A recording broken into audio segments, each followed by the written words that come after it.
Innal hamdalillah nahmaduhu wa nasta'inu wa nastaghfiruh wa na'udzu billahi min syururi anfusina wa min sayyiati a'malina may yahdihillahu fala mudhillalah wa may yudlil fala hadiyalah. Asyhadu an la ilaha illallah wahdahu la syarikalah wa asyhadu anna Muhammadan abduhu wa rasuluh. Allahumma shalli wa sallim wa barik ala hadzal nabiyil karim wa ala alihi wa sahbihi ajmain. Bapak-bapak pengurus masjid yang saya hormati, Bapak Ibu orang-orang tua yang saya muliakan, hadirin hadirat yang semoga kita semua senantiasa dirahmati oleh Allah, amin ya rabbal alamin. Sewaktu penaklukan kota Mekah, Pak, Abu Bakar Siddiq datang membawa ayahnya Abu Kuhafah yang sudah tua, matanya buta, dibimbing oleh Abu Bakar Siddiq datang kepada Rasulullah untuk masuk Islam. Begitu sampai di sisi Rasulullah agak sedikit marah kepada Abu Bakar, Pak. Seharusnya kita yang mendatangi ayahmu Abu Bakar, bukan engkau yang membawa ayahmu yang sudah tua datang kemari. Lihat, Bu, Rasulullah sangat menghargai orang tua, Pak. Karena beliau dari kecil sudah tidak ada ayah, sudah tidak ada ibu. Kenapa Allah menjadikan Rasulullah yatim piatu, Pak? Agar Rasulullah tidak ada dosa kepada ayah, tidak ada dosa kepada ibu. Jadi aman, Pak. Jadi itu syukurnya menjadi anak yatim, salah satunya adalah tidak punya dosa kepada ayah dan ibunya. Kalau macam kita nih, Pak, ada yang tegar tak bapak itu dari belakang, Pak, ya. Nggak minta kita tidak dapat, kita ngamuk. Jadi Rasulullah mengajarkan di dalam potongan hadis awal ini, Bu, agar menghargai orang tua.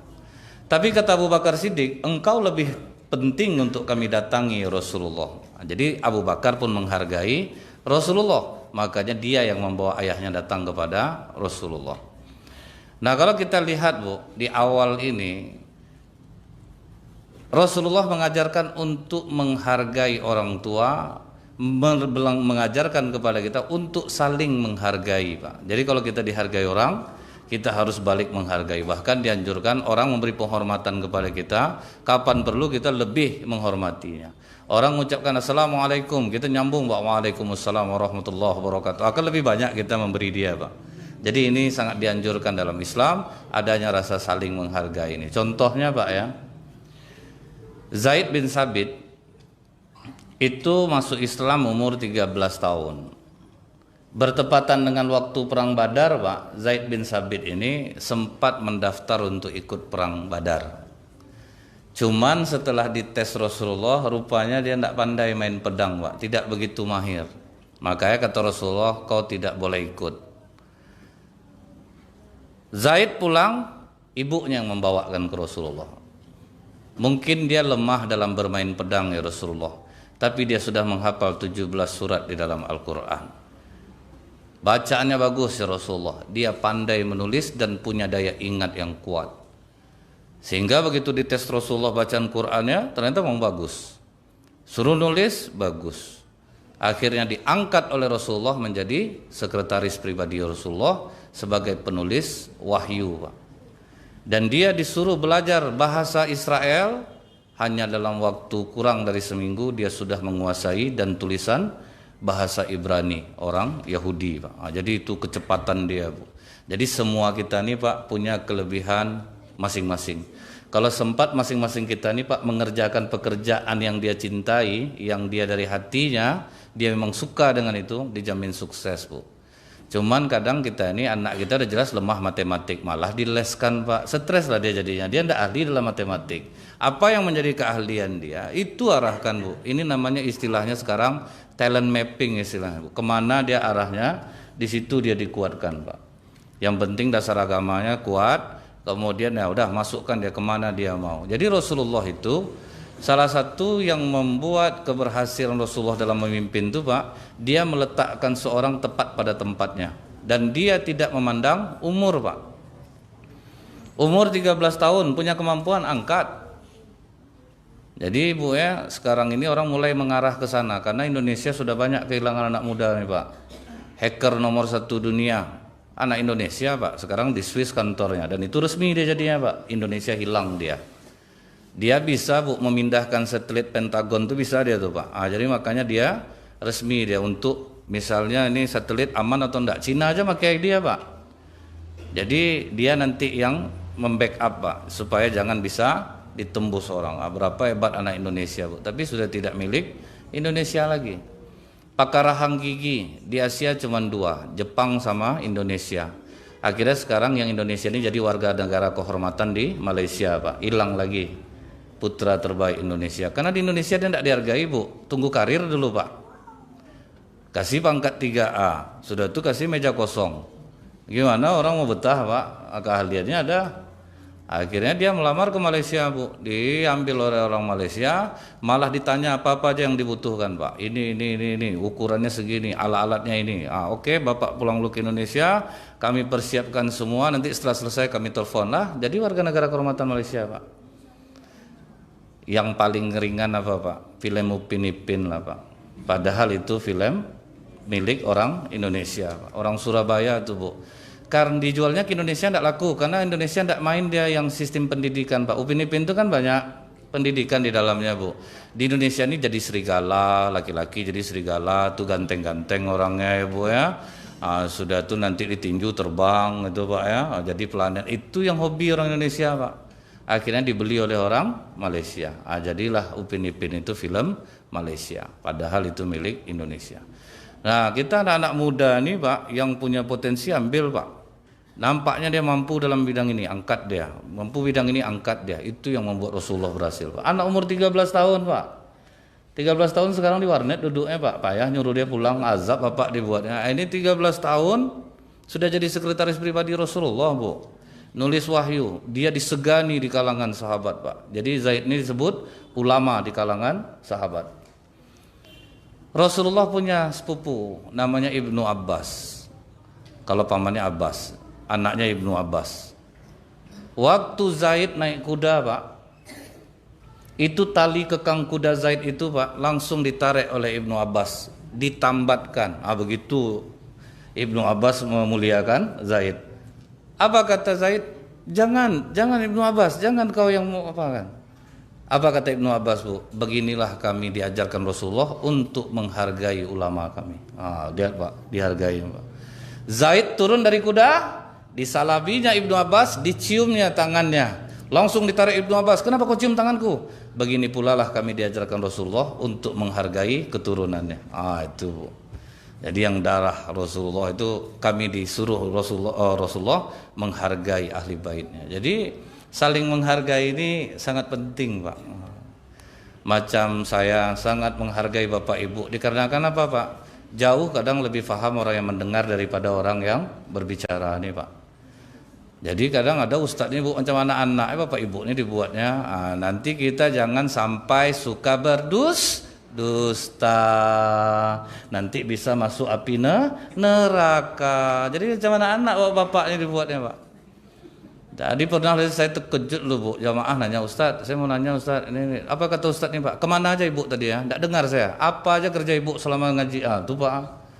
Jadi kadang-kadang Bu itulah pentingnya saling menghargai itu Pak. Jadi Rasulullah mengajarkan ini, kita mesti saling menghargai satu sama lain. Yang tua menyayangi yang muda menghormati yang tua. Nah kemudian Pak, di potongan hadis di awal ini Rasulullah juga sangat menganjurkan umatnya untuk menghargai orang tua, walaupun bukan orang tua kandungnya. Mungkin Bapak Ibu masih ingat satu hadis yang pernah juga saya jelaskan, masih dalam kitab sirah juga. Rasulullah Pak menjadi kebiasaannya kalau dia sholat subuh itu dia selalu menghadap ke jamaah dulu. Kenapa begitu Pak? Karena Rasulullah ngabsennya jamaah di waktu subuh Pak. Itulah Rasulullah melihat ke belakang, diperhatikan satu-satu siapa yang belum datang. Rupanya Ali bin Abi Thalib belum datang Pak. Maka kata Rasulullah tunda dulu sholat subuhnya. Itu Pak, ditunda dulu. Karena Rasulullah yakin sahabat tuh merangkak mereka datang ke masjid untuk sholat berjamaah. Kalau di sini jangan ini diamalkan pula Pak. Tengah malam Bapak itu juga orangnya, nggak usah lah ini diamalkan lagi. Jadi karena sudah terlalu lama menunggu, akhirnya sholat dimulai. Rakaat pertama selesai, naik Rasulullah rakaat kedua. Begitu Rasulullah ruku di rakaat yang kedua, turun malaikat Jibril, ditahan punggung Rasulullah. Tunggu Ali ya Rasulullah, kata malaikat Jibril, Pak. Jadi Rasulullah tidak bisa intidal, Pak, dan itu waktunya cukup lama untuk menunggu Ali datang. Jadi ini juga hadis yang menjadi dasar. Apabila kita terlambat datang salat berjamaah, menyaksikan imam dalam keadaan ruku, kita langsung takbir, kemudian sedekap, langsung ruku, kita sudah dapat 1 rakaat. Jadi tidak bisa kita masuk langsung ruku. Jadi takbir dulu, sedekap dulu, baru kita ruku. Jadi kita sudah dapat 1 rakaat, tidak perlu mengulang lagi. Cuman jangan setiap waktu sholat buat macam ini, Pak ya. Tahu dia imam baca ayat sejadah, duduk di teras dulu, Pak. Apa Pak duduk sini? Nunggu imam ruku, Ustaz, panjang ayatnya. Jadi ini tidak boleh. Kalau misalnya tidak disengaja, Pak ya, itu boleh. Makanya kadang ada imam itu yang sengaja dia panjangkan ayatnya itu supaya orang tidak terlambat datang.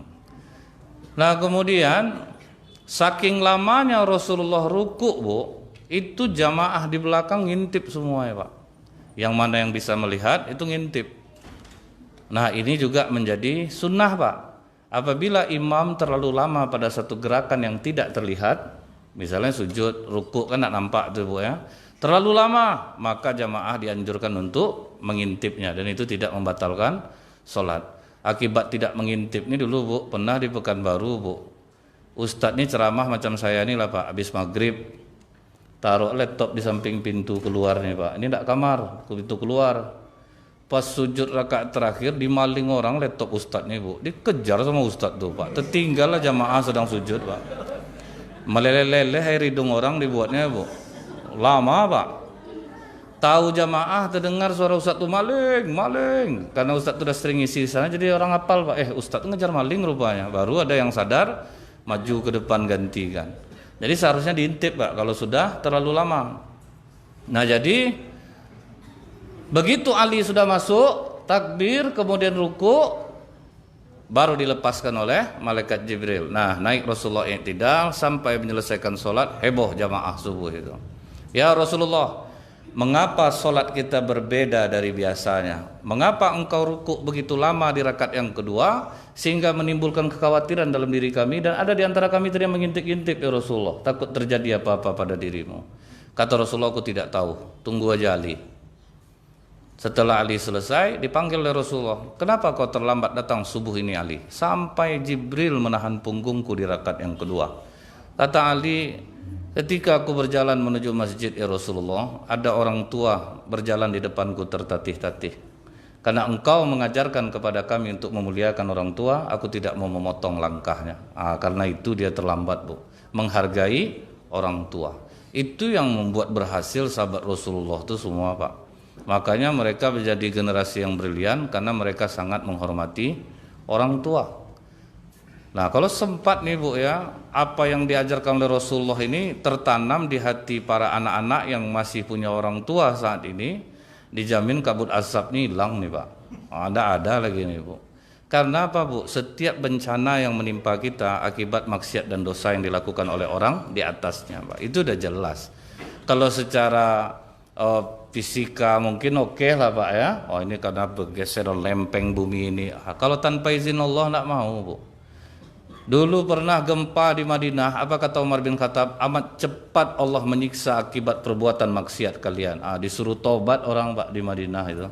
Karena kalau udah bergoncang, contoh gini, Bu, air kalau dulunya jernih sekarang keruh, Pak, itu akibat dosa orang yang di atasnya. Semakin beriman orang, semakin takwa dia kepada Allah, air nanti akan jernih, Pak. Jadi perubahan air sekarang ini, Bu, akibat dosa semuanya, Bu. Makanya Allah mulai marah, dicabut nikmatnya satu persatu. Terutama banyak sekarang anak yang tidak menghargai orang tuanya, Pak. Nah, buktinya apa, Bu? Melahirkan aja payah sekarang, Bu. Rata-rata operasi. Zaman nenek-nenek kita dulu nih, Pak ya. Saya pernah nanya, Nek, anak nenek yang terakhirnya kayak mana keluar, Nek? Sedang nyuci, Ustadz, keluar aja kepalanya, murah, Pak. Kelempar aja kepala anak kecil itu dari bawah itu langsung. Sekarang Pak udah diinduksi, udah dikasih oksigen, tak juga mau keluar, akhirnya dioperasi. Kenapa? Banyak kakek dan nenek yang ngasuh cucu. Ini salah satu menyebabkan Allah murka Pak. Karena sekarang ini banyak kakek dan nenek jadi pengasuh cucu anaknya. Jadi itulah yang terjadi. Datang nenek-nenek ini bilang, Pak, enggak apa-apa sama kami Ustadz, kan cucu kami ridho. Nenek ridho, Allah yang enggak ridho. Itu masalahnya. Jadi jangan nenek kata nenek sayang, kakek sayang sama cucu, ngasuh cucu itu berarti ngancurkan anak namanya itu Pak. Janganlah pindah lagi dari rumah ini nak, lengang mama, enggak ada ngawanin mama. Itulah akibatnya Pak. Hancur hidup anak itu jadinya.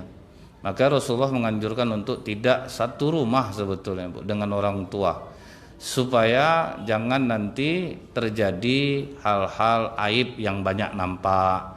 Kadang perasaan orang tua ini dia udah namanya sensitif ya Pak ya, dimarahin anak artinya yang kena tahu betul aku menumpang sama dia. Jadi begitu nanti jadinya serba salah menjaga rasa.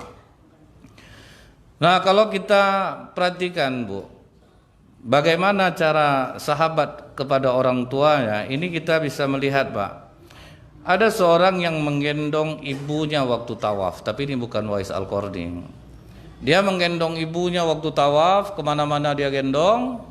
Dia nanya ke Ibnu Umar, anak Umar bin Khattab, aku gendong ibu aku ini bolak-balik, tawaf aku bawa, kira-kira udah bisa enggak aku membalas jasa ibu aku?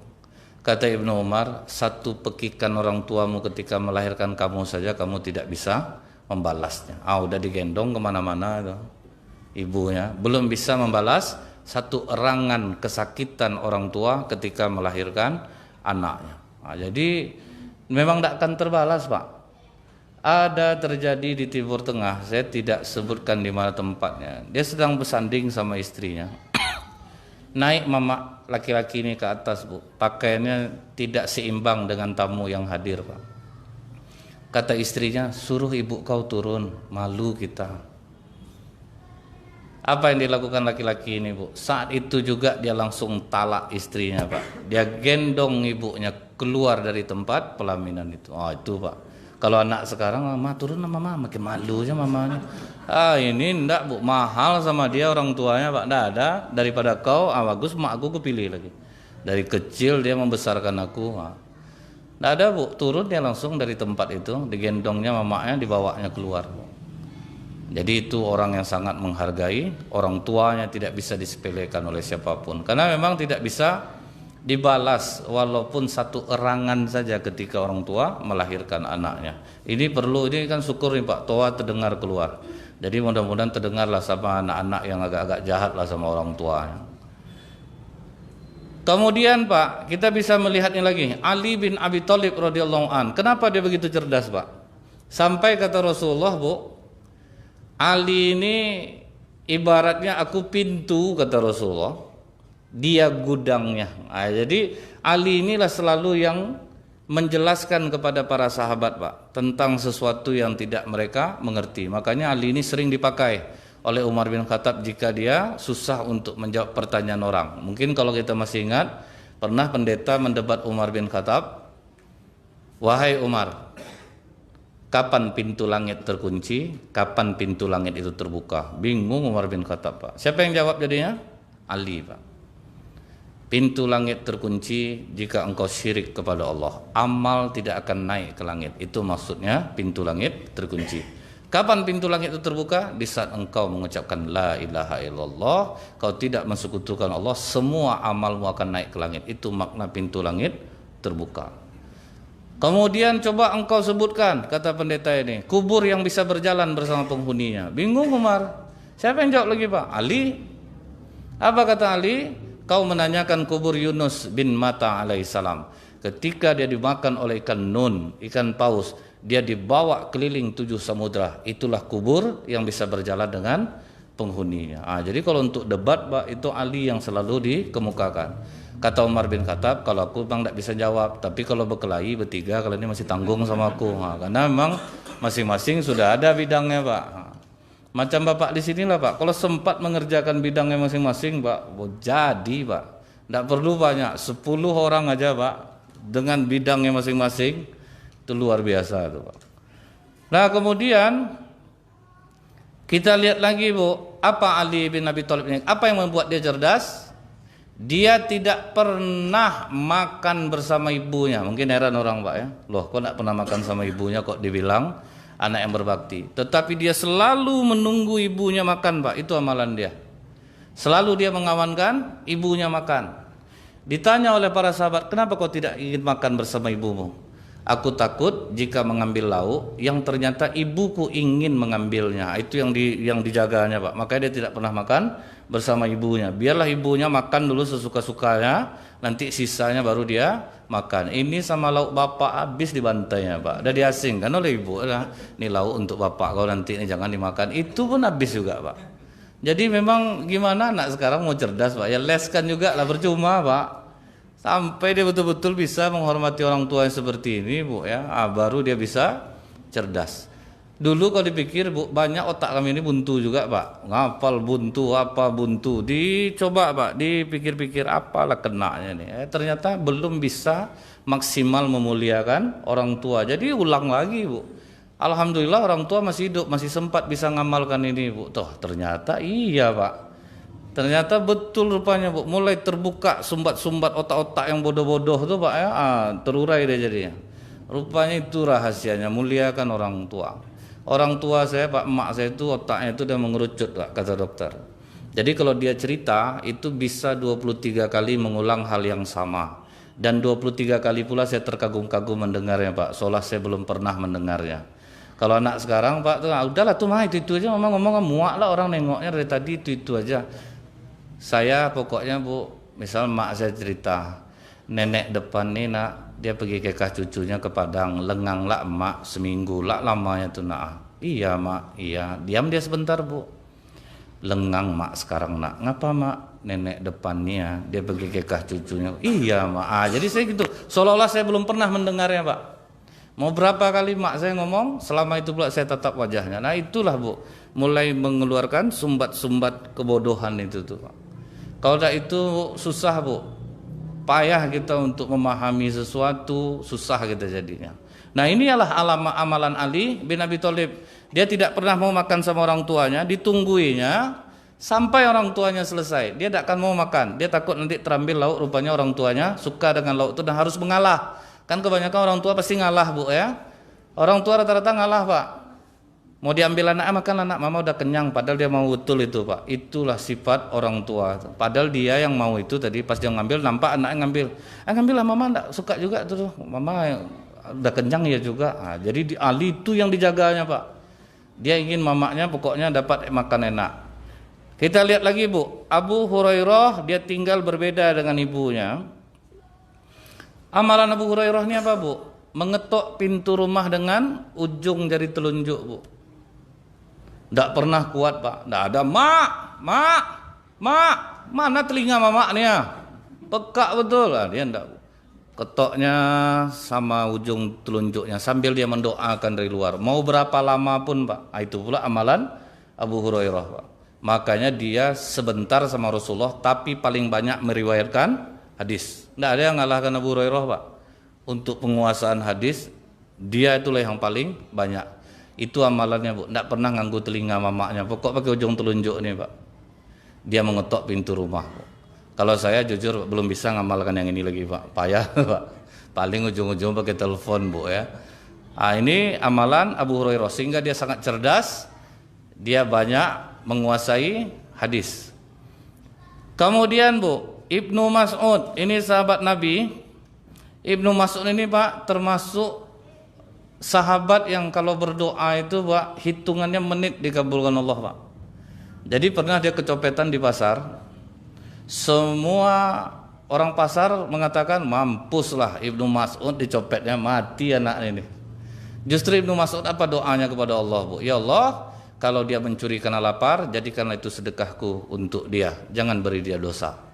Kalau dia karena jahat, jadikanlah ini kejahatan terakhir baginya, jangan dia berbuat jahat lagi. Ibnu Mas'ud termasuk ditakuti Pak, doanya Pak. Dulu pernah ada orang yang menghina Ali bin Abi Thalib Bu, di pasar, menyebarkan fitnah lah Pak. Dilarang oleh Ibnu Mas'ud, udahlah, kau itu paling dekat sama Rasulullah itu. Ali yang kau jelek-jelekkan ini itu paling dekat dengan Rasulullah, menantu Rasulullah yang menggantikan Rasulullah di tempat tidur ketika Rasulullah berhijrah. Udah, tutup mulutmu. Ndak juga dia mau, Pak. Udah disebut orang tuh Ibnu Mas'ud yang melarang kau tadi itu. Ndak juga berhenti dia. Ya Allah, tunjukkan kuasamu. Bila Ali yang benar, kirimlah binatang yang membunuh orang ini. Lepas onta, Pak, diinjak-injak orang itu sampai mati, Bu. Jadi kalau orang-orang soleh ini, Pak, payah undang-undang menjeratnya, Pak. Dia tidak nampak membunuh tuh, Pak, ya. Dia pakai ini aja, Pak. Ya Allah. Toto udah kejang-kejangnya orang dibuatnya, Pak, ya. Tapi memang itu sebetulnya tidak boleh. Tapi ini sudah dilarang, tidak mau dilarang, akhirnya dia mati diinjak-injak oleh onta itu. Nah, jadi Ibnu Mas'ud ini apa pula amalannya, Bu? Kalau kita lihat ini dalam kitab Ibnu Qayyim Al-Jauzi, judul kitabnya Birrul Walidain. Emaknya minta ngambilkan air, Pak. Tolong kau ambilkan mak air. Keluar dari rumah, Pak, ngambil air. Pas masuk ke dalam, emaknya udah tidur, Pak. Dalam keadaan berdiri itu, Bu. Dia tunggu ibunya sampai bangun. Berapa jam tuh, Pak? Dia berdiri memegang air itu, Bu, sampai ibunya bangun. Kalau kita tuh, Bu, untung udah tidur dia. Biarlah taruhlah sini air tuh. Nggak akan ada berani menunggu, Pak, ya. Berdiri menunggu. Jadi kalau mau seperti Ibnu Mas'ud ini, anak-anak, ini bawa bapaknya hadir di sini, mak-maknya hadir di sini, kalau minta minum, maknya tidur, tunggulah macam itu. Tekak pakai gelas, Bu. Saya yakin tidak ada yang mampu. Pak, lama tuh, Pak, berapa jam tuh. Tapi kalau bisa, mana yang bisa diamalkan, ini diamalkan. Mana yang tidak, simpan dulu. Kemudian, Pak, ini kisah Sufyan bin Uyainah. Jadi dia kebiasaannya, Pak, ketika pulang ke rumah, dia yang ditemuinya duluan adalah ibunya. Jadi ternyata, Bu, ibunya ini sedang sholat, Bu. Dan ibunya ini tahu anaknya nunggu, dipanjangannya sholatnya, Pak. Berdiri lah dia nunggu, Bu. Ibunya sholat itu ditunggunya terus, Bu. Sampai selesai. Apa kata ibunya? Aku sengaja memperpanjang sholatku agar makin besar pahala baktimu kepadaku. Jadi memang tahu ibunya, Pak, dia nunggu. Malah dilamakannya, Bu, berdirinya. Kalau sempat anak, Bu, anak kita tuh mungkin ya, Bu, dipesankannya tangga bilangnya sama mak tadi, saya udah datang, dia sedang sholat, saya pergi dulu tinggalnya tuh, Bu. Kemudian ini Haywah binti Suraih, seorang ulama besar nih, Pak. Seorang ulama besar, Bu, sedang ceramah di hadapan ribuan orang. Masuk mamaknya, Pak. Kau kasih makan ayam dulu, langsung pergi, Bu. Bayangkan. Ulama anaknya, Pak, disuruh mamaknya ngasih makan ayam, Bu. Berhenti dia ceramah, diikutnya mamaknya dulu, Pak, ngasih makan ayam, Pak. Lihat, Bu, jadi kalau di depan orang tua tidak ada anak ini yang pejabat, tidak ada yang ulama, Pak. Di depan orang tuanya tidak ada. Ini paling, Bu, kadang digertaknya mama harganya aku sedikit, orang banyak di sini, aku mama gitu kan. Ada, Bu, langsung pergi dia pulang, dia kasih makan ayam, selesai baru dia balik.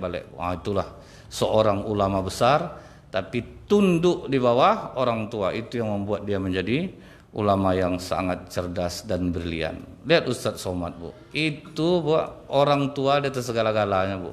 Wajar Ustadz Somad itu sampai segitu berhasilnya, Pak, ya, suksesnya. Dikarenakan apa?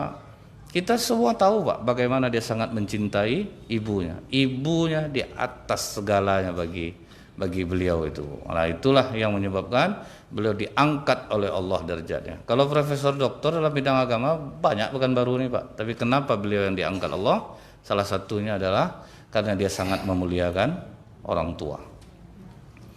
Kemudian, Pak, ini kita bisa melihat lagi Muhammad bin Sirin pada pemerintahan Utsman bin Affan. Itu harga sebuah pohon kurma itu, Bu, kalau kita uangkan, Pak, 70.000 dirham itu kali 70.000 satu dirham. Jadi sekitar 70 juta, Bu, harga satu batang pohon kurma itu, Pak, 70 juta. Jadi ada, Bu, Usamah bin Zaid, ibunya minta dibelikan kurma yang bagus itu, Pak. Cuman mau ngambil apanya, Pak? Mau ngambil dalam batangnya itu, jamar namanya. Itu yang mau berwarna putih, itu yang mau diambil, Bu. Akhirnya dia beli, Pak. 70 juta. Apa kata orang, kok mau betul kau beli satu batang hanya untuk ngambil itu aja? Aku kalau mak aku minta apapun, selagi aku bisa, aku belikan. Ini makanya orang yang seperti ini bu, apapun diminta orang tuanya dibelikannya, dijamin kaya raya pak. Ini kadang ibunya minta beli deh mak, nggak usah dunia juga yang mama pikirkan lagi, zikir-zikir aja lah mama. Padahal dia nak mau belikan pak ya. Pokoknya apa saja yang dia minta bisa dibelikan, belikan. Maka hidup akan bahagia. Nah makanya begitu Abu Quhafah ini masuk Islam, itu Rasulullah nanya ke dia dulu bu, sudah siapkah kau menerima Islam? Kata ya Abu Bakar Siddiq, sudah ya Rasulullah. Maka bersyahadatlah Abu Quhafah yang sudah tua umurnya ini, dapat hidayah dia masuk Islam. Tetapi Abu Bakar menangis bu, ketika menyaksikan ayahnya masuk Islam. Orang semua bertakbir, Abu Bakar menangis. Ditanya oleh Rasulullah, kenapa kau menangis Abu Bakar? Bukankah seharusnya kau bergembira? Kata Abu Bakar Siddiq, aku jauh lebih bergembira ya Rasulullah, kalau yang masuk Islam ini adalah pamanmu Abu Thalib. Itu yang akan membuat aku bahagia. Dibanding dengan bapakku masuk Islam, jauh aku lebih senang kalau Abu Thalib yang masuk Islam. Jadi sahabat Rasulullah ini bu, Rasulullah itu jauh lebih tinggi di hati mereka daripada keluarga mereka sendiri. Nah itulah baiat mereka kepada Rasulullah pak. Mereka sangat mencintai Rasulullah. Jadi sampai dia katakan, pamanmu yang masuk Islam jauh lebih membuat aku bahagia Rasul daripada bapakku sendiri. Sehingga sahabat itu solid dia jadinya, tidak akan ada yang menjelekkan Rasulullah pak. Kalau kita kan sekarang pemimpin pun kadang dijelekkan pak, yang kita pemimpin kita sendiri pun kadang kita menjelekkannya, baik sadar ataupun tidak sadar. Tapi sahabat tidak, karena itu baiat mereka, itu yang membuat mereka kuat. 100 bisa mengalahkan 1000, 200 bisa mengalahkan 2000 pak. Kalau seperti itu baiat kepada pemimpin. Kalau bisa seperti ini pak, misal ketua masjid bu, datang orang jelekkan, tanpa pengurus lain bilang, tidak boleh, kami tahu betul, kalau sempat itu baiatnya pak, aman masjid. Ini kadang harga kurban sekian, aku tuh lah malas nengok ketua itu, maka kami malas nengok dia, kami sendiri ya kan sekarang. Iya pak, iya malah menjadi jadi jadinya pak, itu susah ya. Tapi kalau sempat membackup bu ya, udah itu dijamin kuat jadinya pak, susah untuk ditaklukkan. Nah ini kelebihan para sahabat sangat mencintai Rasulullah. Bahkan dalam hal masalah jodoh pun bu, mereka ngalah pak. Ingat mungkin bu ya, istri Abu Thalhah itu pak, istri dari Abu Salamah, Ummu Salamah itu bu, terkenal sangat cantik bu. Begitu Abu Salamah meninggal, itu yang ngincer istrinya nih pak, setelah habis masa iddah itu banyak bu. Dan yang ngincer itu pak sahabat-sahabat utama semua pak. Pertama Abu Bakar Siddiq bu, kaya raya, sahabat Nabi yang terdekat, mencoba untuk meminang Ummu Salamah, ditolak bu, ditolak oleh Ummu Salamah pak. Kemudian gagal Abu Bakar Siddiq, maju Umar bin Khattab. Gimana Abu Bakar? Berhasil? Tidak berhasil aku. Akhirnya maju pula utusan Umar bin Khattab, gagal juga bu. Jadi sahabat tuh pak, betul-betul sahabat lahir batin pak, tidak ada masuk-masuk hati ini pak. Tidak ada Abu Bakar bilang tidak enak lah Umar, aku udah masuk, kau tuh masuk pula, kau bikin malu aku namanya itu. Kita berkawan. Tidak ada pak. Mereka lapang bu, hati mereka itu lempang aja bu. Abu Bakar, Umar bin Khattab maju 12 tahun di bawah, 10 tahun di bawah Abu Bakar umurnya pak, masih muda. Juga ditolak oleh Ummu Salamah. Yang ketiga siapa yang maju bu? Rasulullah pak yang maju pak, kirim utusan. Tidak ada Abu Bakar dan Umar ini duduk berdua, aku tuh lah malas nengok Rasulullah nih. Dia maju tuh lah ya.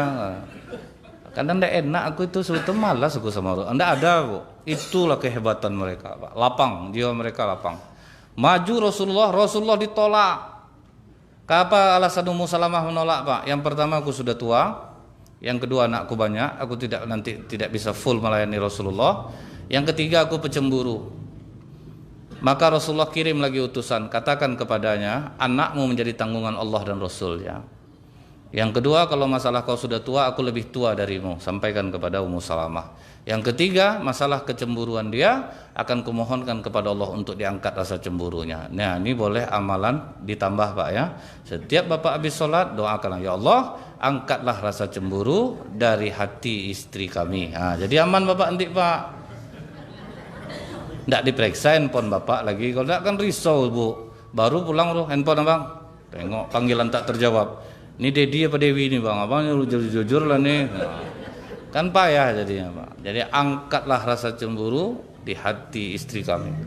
Nah, jebol Rasulullah Bu. Tidak ada Abu Bakar dan Umar terkecil hati Pak. Tidak ditegurnya Rasulullah seminggu, tidak ada Pak. Kalau kita tuh Bu ya macam itu tuh pasti berdendam Pak, lama ingatnya tuh Bu. Nah, Daud tak itu dong. Bentuk yang Rasul tuh. Pasti gitu. Udah mulai itu Pak. Tapi itulah Bu, ya, mereka sangat mencintai apa yang menyebabkan Abu Thalib ini kecil, Abu Thalib ini yang merawatnya Pak. Sayang sama dia. Jadi Rasul dia pula yang mengawal dakwah Nabi. Sampai Rasulullah diboikot oleh orang Quraisy, tidak dikirim makan selama 3 tahun, Abu Thalib juga ikut makan daun Pak. 3 tahun Bu. Tetapi begitu dia keluar dari pemboikotan dalam keadaan sakratul maut, dibujuk oleh Rasulullah. Ayyu'am qul la ilaha illallah kalimatun hujjaka indallah. Paman, sebut la ilaha illallah Muhammadur Rasulullah. Ini akan menjadi hujah bagiku di sisi Allah Paman. Aku mintakan ampun untukmu. Datang Abu Jahal Pak. Jangan kau ucapkan itu Abu Thalib. Gengsi kita, agama kita lebih tua daripada agama Muhammad ini. Apakah kau mau meninggalkan agama nenek moyang kita? Itulah bahayanya kawan yang buruk ini Pak. Dapat kawan yang buruk ini Bu. Jadi makanya Rasulullah itu Bu menyuruh kita hati-hati di dalam berteman. Bapak misalnya Pak udah baik nih Pak, udah sering ke masjid, udah banyak perangai lalu ditinggalkan. Akhirnya punya misi lah Pak, aku ingin lah kawan-kawan aku berhijrah. Gabung Bapak duduk lagi Pak. Alamat Bapak yang terbawa Pak, bukan Bapak yang membawa mereka. Karena orang-orang buruk ini Bu, dia menggampangkan dosa. Balik kita ingat balik Pak. Itu tuh banyak orang susah hijrah itu karena itulah Bu. Dia balik ke kawan-kawan lamanya, balik niatnya baik tadi Pak. Dia ingin mengajak kawan-kawannya supaya mau baik. Rupanya justru malah dia yang akhirnya terbawa. Bahkan 2 kali lipat parahnya daripada dia yang dulu. Itu rata-rata seperti itu Pak. Kecuali gini Bu, jumpa kawan kita yang jahat dulu, aku menyesal betul jahat. Kalau yang macam itu berarti udah ada penyesalan Pak, tinggal kita sharing aja sama dia lagi. Nah Abu Thalib Bu, padahal dia udah mau ngucap syahadat, gara-gara Abu Jahal nih lah Pak, akhirnya dia tidak jadi mengucap syahadat dan meninggal dalam keadaan kafir. Rasulullah berdoa kepada Allah, ya Allah ampuni dosa pamanku ini ya Allah, jasanya banyak terhadap Islam, dia sayang kepada nabimu. Apa jawaban Allah Pak? Maka nalin nabi walladzina amanu ayastaghfiru lil musyrikin walau kanu lil qurba. Tidak pantas bagi seorang nabi dan orang-orang beriman memohonkan ampun untuk orang musyrik walaupun keluarganya sendiri. Tidak bisa Pak. Banyak jasa terhadap Islam Pak, tetap tidak diterima. Maka kadang saya banyak nengok orang Islam ini latah Pak. Kawannya Kristen meninggal, semoga Allah menerima. Dari mana dia tahu itu tuh Bu ya? Semoga Allah mengampuni dosa-dosanya. Yang boleh kita minta apa Bu? Kepada untuk orang non-muslim itu, ya Allah karuniakanlah hidayah kepada mereka. Tuntunlah mereka kepada hidayahmu. Sedikit-sedikit kita buat seperti di Inggris Bu. Di Inggris itu ada satu taman. Itu tuh di situ Bu ya, boleh orang berdebat dengan orang-orang Islam. Jadi di situ banyak Islam masuk jadinya Pak. Jadi taman itu mengkhusus Bu. Siapa yang mau berdebat soal Islam di sana? Dan pendebat Islam semua Pak, belum ada yang bisa ngalahkan lagi Pak di situ. Termasuk pastor-pastor sendiri Bu, tidak bisa ngalahkan mereka Pak. Jadi di Inggris itu tidak kuat Islam Bu. 5.000 orang masuk Islam dalam 1 tahun Pak. Sampai gereja udah kosong semua Bu. Gereja kosong itulah dibeli umat Islam dijadikan masjid. Jadi orang sekarang boleh Bu tuh terbuka di sana untuk berdebat. Nah inilah yang membuat sedih hati Rasulullah. Pamannya meninggal dalam keadaan tidak Islam. Sedikit yang terakhir di hadis ini Pak. Waktu sudah selesai masuk Islam, Abu Quhafah pulang, nampak oleh Rasulullah rambutnya penuh dengan uban, pohon sakomah, seperti pohon sakomah, uban semuanya. Kata Rasulullah, Abu Bakar, warnai itu, tapi jauhi warna hitam. Nah, disinilah terjadi perbedaan pendapat ulama. Kalau usia masih muda, kata Syekh Yusuf Qaradawi, Grand Syekh di Mesir, kalau usia masih muda, maka boleh mewarnai dengan warna hitam. Tapi kalau sudah seperti Abu Quhafah, udah banyak kerutannya Pak, maka tidak boleh mewarnai dengan warna hitam. Yang boleh apa Bu? Warna selain hitam, merah, oranye. Tapi timbul lagi kesepakatan ulama. Bila di suatu negeri yang memakai warna itu bukan identik dengan orang-orang Islam, maka harus dijauhi warna itu. Walaupun dibolehkan Bu. Misal Bapak udah tua, oh boleh warna merah, Bapak catlah warna merah Pak. Jadi anak pang Bapak di Indonesia Pak. Anak pang Bapak di rupanya Pak. Ini anak musik Bapak nih, karena yang banyak mewarnai dengan itu bukan orang-orang Islam. Jadi itu pun dijauhi walaupun itu sunnah.